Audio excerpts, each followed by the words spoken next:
mimic the tactics of the regime and close Ramuseh off from some of the other surrounding government-held neighborhoods.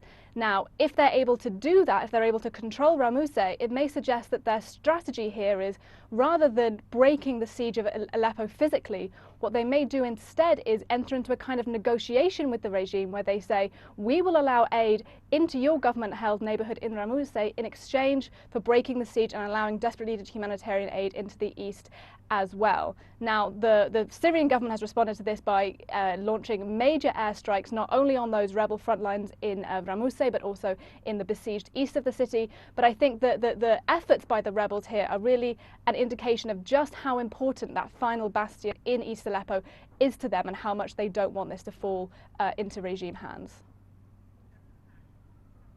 Yeah, that's right. So initially, the first reports that we heard was that there had been an attack in the rebel-held Idlib town of Saraqeb. And now medics there said that 33 people had been brought into hospital. Many of them were women and children who were struggling to breathe, whose eyes were burning and watering, and that they said that those injuries were consistent with a chemical attack, most likely chlorine gas. Now, this attack took place around 15 kilometers from where a Russian helicopter was downed earlier this week, and some activists have said that Russia may be retaliating against Saraqeb for that attack. Russia has very widely dismissed this, said it's not true.